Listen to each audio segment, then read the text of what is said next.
All right. Hello, everyone. Good afternoon. Good afternoon. Uh, start with our chant.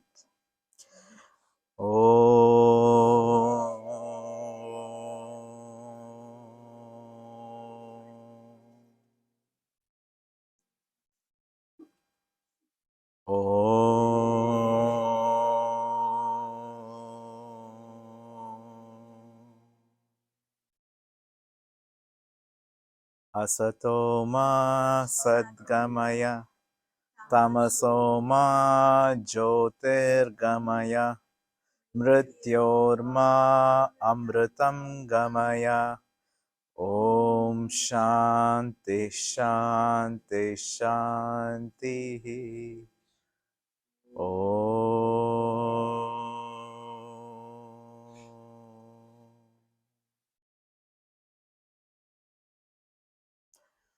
All right, welcome everybody.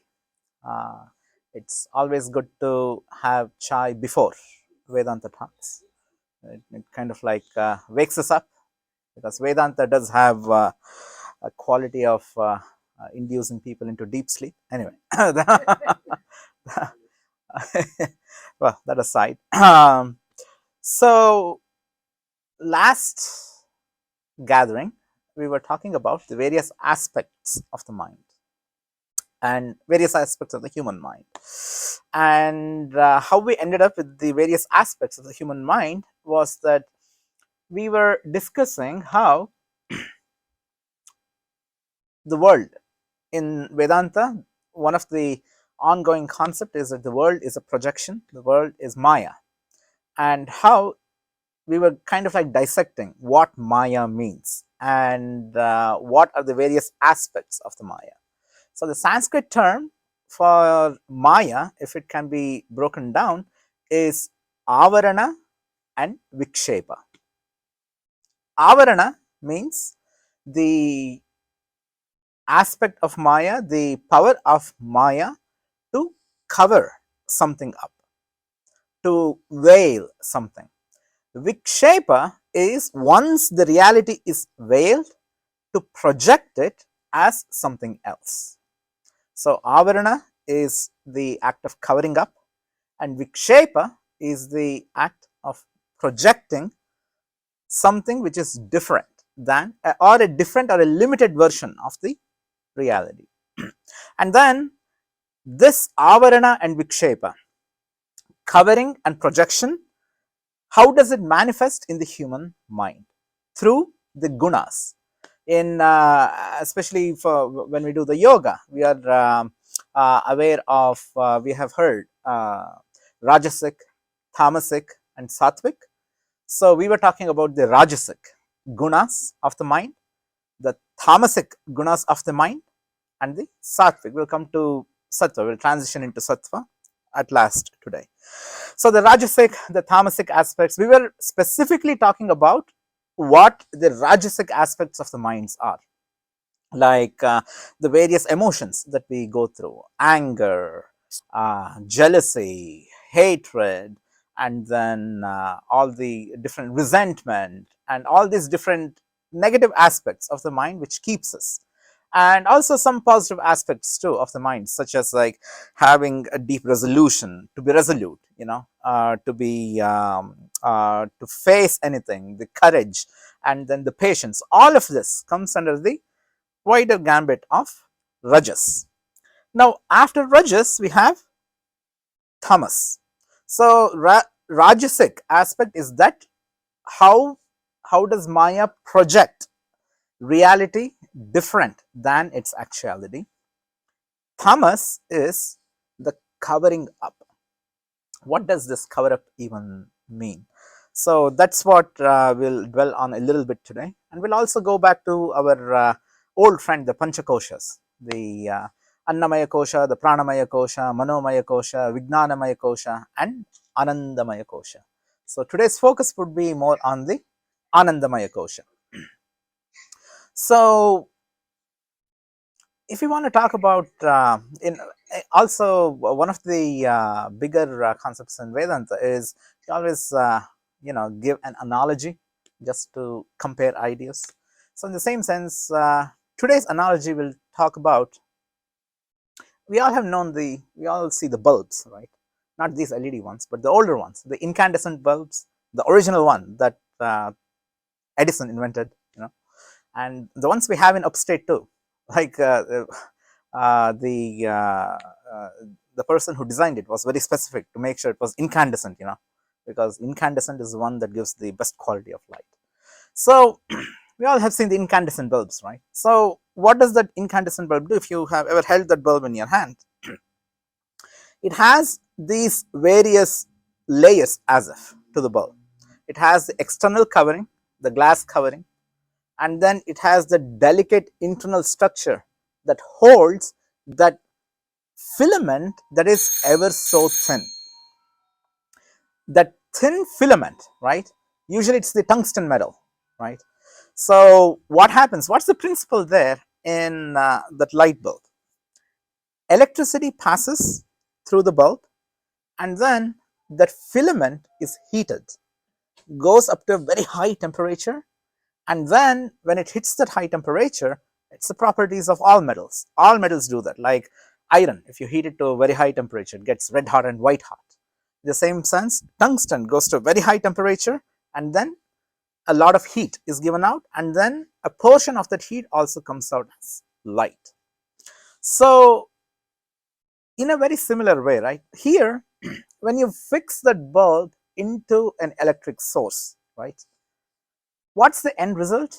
We are getting electricity. No, we are getting light out of electricity, right? But that light itself is not electricity. The light happens as a consequence of electricity passing through that bulb, which is an electrical appliance, right? So in the same sense, what we think of as our own selves, this self, think of it as a Brahmic appliance, just as how we have an electrical appliance. Think of this, all the panchakoshas, the Annamaya kosha, which is the physical body, the Pranamaya kosha, which is the, how do you say it in English, you would translate as the containing the breath, all the, it's the subtle body, the Manomaya kosha, the mind, the Vijnanamaya kosha, subtle mind, and then Anandamaya kosha. Think of these 5 koshas also as the bulb through which we get to experience the world. Now, just as how electricity passes through the bulb and generates light, the Brahman, the consciousness, the awareness in each one of us, that awareness, when it is possessed by these panchakoshas, it illumines as individual experiences. Which is why each one of us, when we say each one of us is equal, that awareness is exactly the same. It's the same electricity that flows through each one of these bulbs. And yet, depending on the potency of each bulb, you get a different illumination. In the same sense, even though the Brahman is exactly, the awareness is exactly the same in every one of us, depending on that individual being, that Brahman gets to experience, that awareness gets to experience this exterior world in a particular way. Now, today we are going to focus on one particular aspect, the Anandamaya kosha. The Anandamaya kosha, as you can see in the chronology, it is the nearest one to the Brahman, to pure awareness. Right after pure awareness, you have the Anandamaya kosha. Now, if we just dissect the word itself, Ananda. Ananda is bliss. The literal translation of Ananda is bliss. Kosha. Kosha is a body. Annamaya kosha, food-filled body. Pranamaya kosha. So, kosha is one translation of kosha is body. So, the literal translation of Anandamaya kosha is the body that allows us to experience happiness, Ananda. But there's a catch here. This Ananda that we talk about in the Anandamaya Kosha is only but a small little tiny portion of the ocean of happiness, the ocean of Ananda contained in our pure awareness.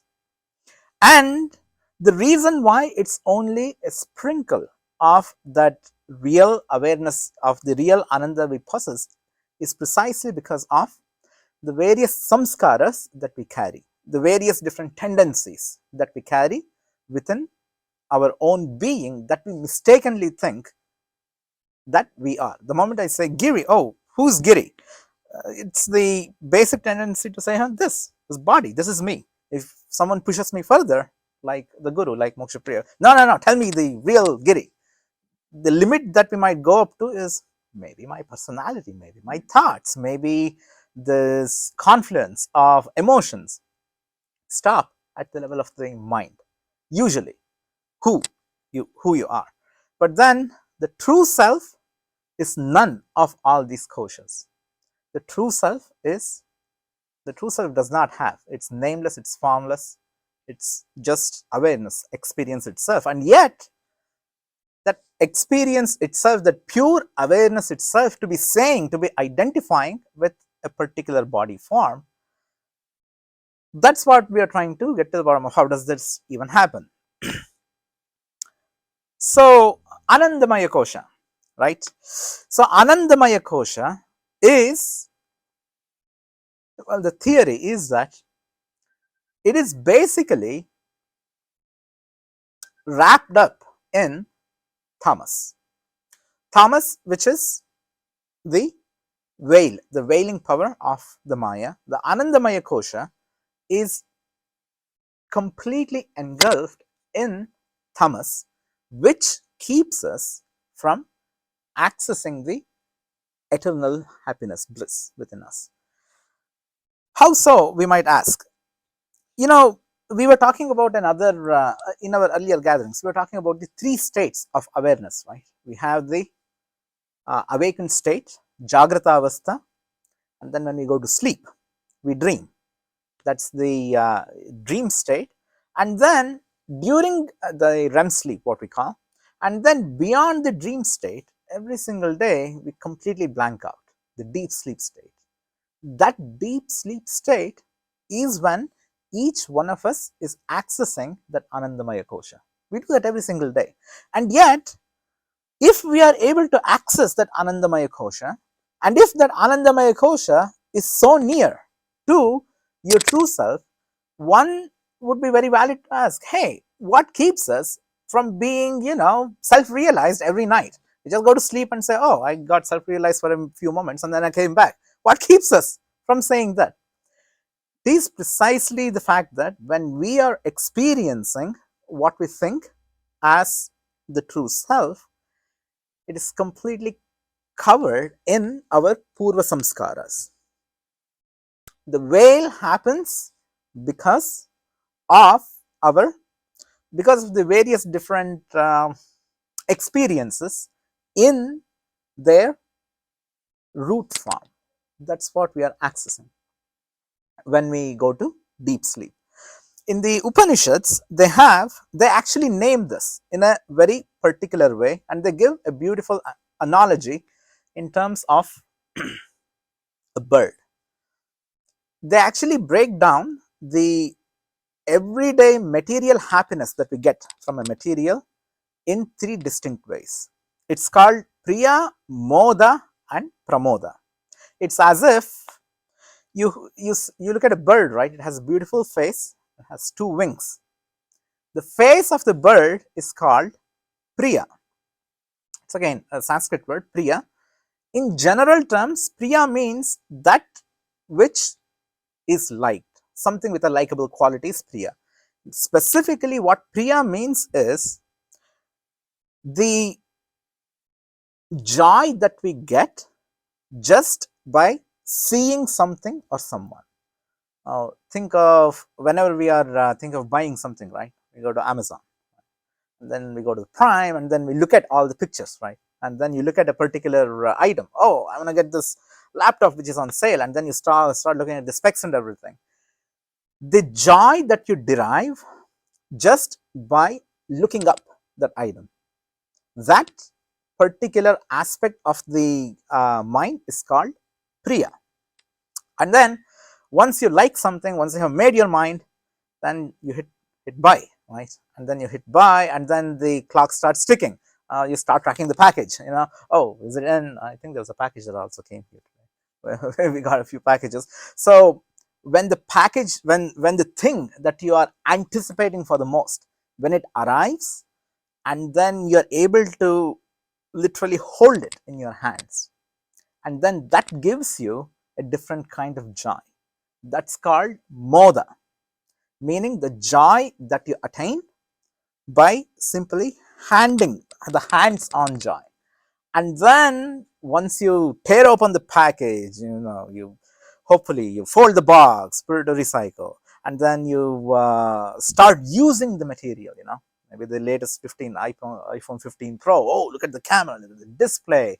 Hopefully it doesn't shatter, all that. So you start using the material, and once you have interacted with the material and the perceived joy that you get out of it, that is called pramoda. So they compare this, what keeps us from attaining the true joy. None of this is, by the way, none of this joy is the joy of the true self. This is purely the joy that we get interacting with the outer world. And think of the priya as the face of the bird. And then this bird, this majestic bird, it opens its wings, and the two wings are the moda and the pramoda, the joy of touching the things, handling it, and then the joy derived out of using the things. And then it says it beautifully in these are the Sanskrit verses. It's in the Taittiriya Upanishad. If you imagine a bird, some birds, right, they just don't sit. They sit in a very particular way where their tail is completely covered. Their tail touches the ground, and then they sit, and they literally like sit on the tail. The tail is completely covered by their front, by their body. So the tail is compared to the true self. It's called Brahma Pucha. Pucha means feathers. Just like how the feathers of the bird are completely covered by the way the bird sits, in the same way, the Anandamaya Kosha completely veils the true self. And then once that veil is complete around our true self, then of course comes all the other koshas into action. Think of like all the different things that the world has to offer us. It's endless. I think the last we counted, Amazon proudly they advertise we have more than 1 trillion things. I believe them. So think of all the time it would take us to go through all those things. It's almost limitless. And then to get those materials, we would have to use our intellect. Nothing comes for free, no? So you have to like go out there, go get a job, go work, and then pension, all of that, and then to get something done, you also have to use your emotions, and then you also have to get involved, and you have to invest your manomaya kosha. And to do all of that, what you need, essentially you need breath. If you're out of breath, you won't be able to do any of it. And then at the end comes the body, able-bodied. You have to make sure that this body works. And then so at the end of the day, see, which is why the Anandamaya Kosha is called the causal body, meaning that so long we have those roots of desire inside us, so long that root stays inside the Anandamaya Kosha, it just like how you put that seed in the soil and it sprouts into a big tree.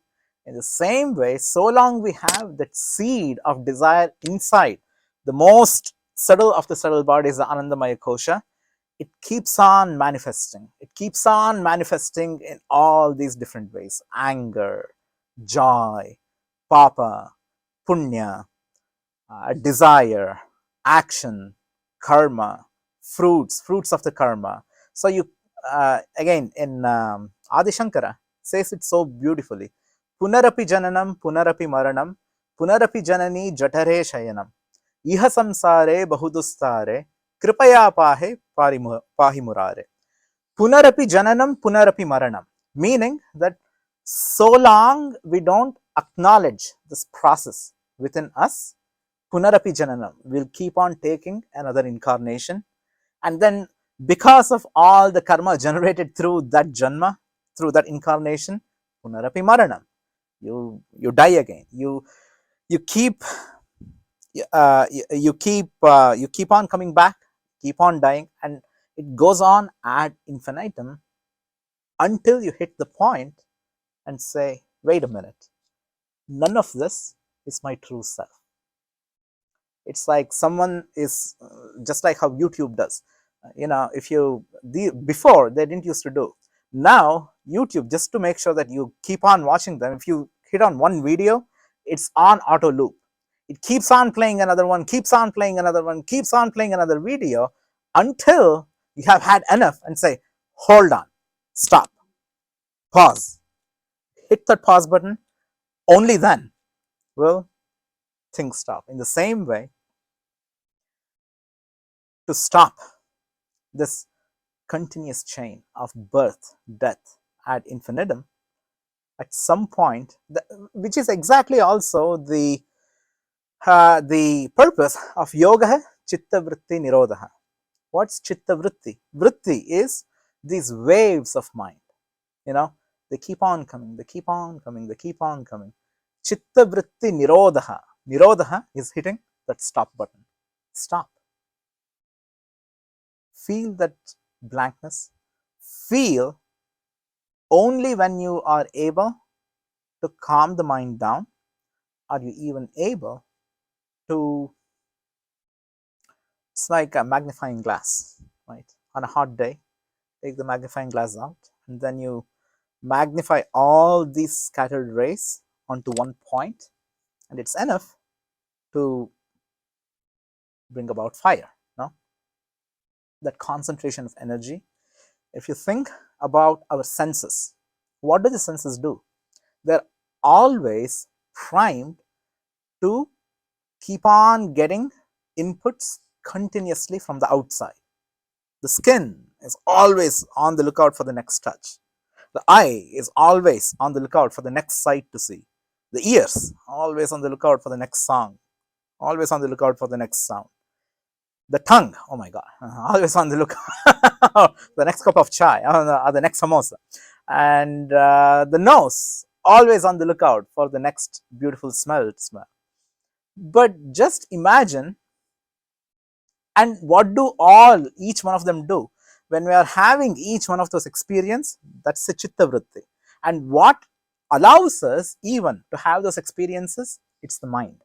It's through the mind that we are able to smell something. It's through the mind that we are able to taste something, see something, memory, all of that, right? Think of the infinite capacity of the mind to do all these things simultaneously. And just even for a split second, if you think, hey, wait a minute, if I'm able to just divert, just as how we use that magnifying glass to concentrate all the sun rays that is available to us freely, even if for a second, if you are able to collate all that energy and focus it inward on our true self, all those previous papas, all the previous sanskaras can be burnt in a second. Just like how it could be a mountain of cotton, but the moment you light, one match is enough to bring to ash an entire mountain of cotton. In the same way, if we are able, even for a fleeting second, to concentrate all that energy that we expend outwards toward our own Anandamaya Kosha, the results would be extraordinary. That's when we could truly, really and truly, not just claim, but it's not even an experience. It's like finding something that we never lost. It's always with us. It's just that we are disillusioned about our true self.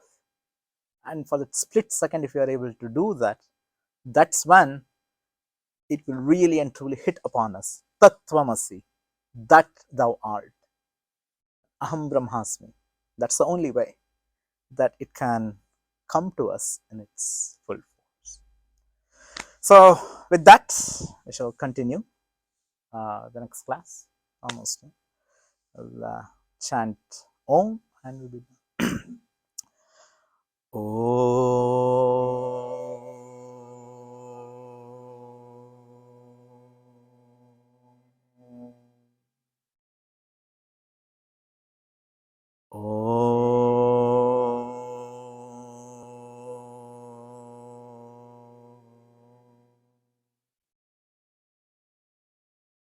Shanti, Shanti, Shanti.